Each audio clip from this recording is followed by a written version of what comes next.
The Persistent Rain Cloud, written by Nadine D'Souza. The boy was soaking wet. He was standing in a puddle of water. His clothes hung heavy on his body. Suddenly, a sharp, razor-like slither of white light blazed above his head, and a gravelly rumbling echoed in his ears. Then came another downpour. He pulled his jacket tightly around his body and sneezed noisily. "Ha ha! This is fun," chuckled Nimbus, his fluffy bluish-gray body laden with icy cold water. He puffed up his cheeks, inhaled deeply, and blew hard. Again, the boy below was showered with rain. "Oh, it's great being a rain cloud," cried Nimbus. He clapped his hands and did a little dance. Thunder echoed through the skies, and lightning flashed all around as he rumbled and tumbled, the rain gushing out of him like a giant waterfall. "Hey, come on, let's play hide-and-seek," called Nimbus to the other clouds. But the other clouds turned their backs on Nimbus and started floating away, whispering among themselves. "Such spoil-sports.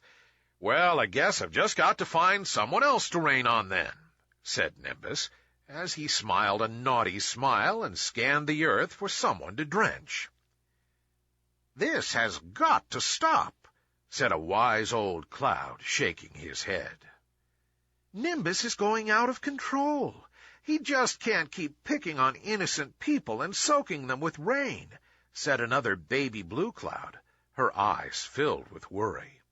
"He's giving us clouds a bad name," growled a big burly cloud. "But how do we make him stop?"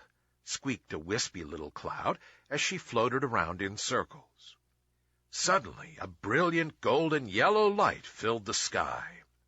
"Hello there, Mr. Sun," said the clouds in chorus. "I overheard you talking about Nimbus. Would you like me to help?" asked the sun, his eyes blazing. "Oh, yes, Mr. Sun, please do something. Nimbus refuses to act according to the seasons," said the clouds. "He loves being a rain cloud too much. He doesn't want to be anything else, I'm afraid," said the wise old cloud. "Let me see what I can do," said the sun, as he soared higher into the sky, his cloak of sunbeams rippling around him. The next day, Nimbus was, as usual, unleashing his rain on anyone he saw. Just then the sun came along and stopped right in front of Nimbus. Oh my, how thirsty I am," panted the sun. "How I wish I could have some rain to quench my thirst." Nimbus stood upright, his eyes lighting up at what he just heard. "I can give you some rain, Mr. Sun. I've got lots of it," said Nimbus, patting his belly. "Oh, thank you, Nimbus. How kind you are," said the sun, leaning in close for a drink of water. Nimbus showered the sun with rain, but as soon as the drops reached the sun, they evaporated and disappeared into thin air. "I shall need some water, Nimbus. I'm still so thirsty," said the sun. So Nimbus showered the sun again, this time spurting out more rain than before. But still the sun's thirst was not satisfied. Nimbus continued to rain on the sun, but his thirst just could not be quenched. "I'm tired, Mr. Sun, and I'm running out of rain, too," gasped Nimbus. "Oh, but I'm still very much thirsty. Please, can you spare me some more rain?" pleaded the sun. Nimbus exhausted the last drops of rain he had inside him. He tried and tried, but not a droplet of rain came out. His body started feeling lighter, and he started to take on a light blue hue. Oh, what's happening to me?" cried Nimbus in fear. "I'm turning a sickly blue." "You're looking like a normal cloud again, Nimbus," said the sun kindly. "But I'm a rain cloud," moaned Nimbus, trying hard not to float away. "Well, you can't be a rain cloud all the time.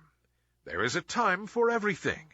There is a time to be all dark and gloomy like a rain cloud, and there is a time to be bright and happy like a normal cloud, explained the sun. Nimbus wanted to cry, but there was no water left in him, even for that. Now go on, Nimbus, go play with the other clouds. They've all been so worried about you, said the sun. And remember, I shall be keeping an eye on you.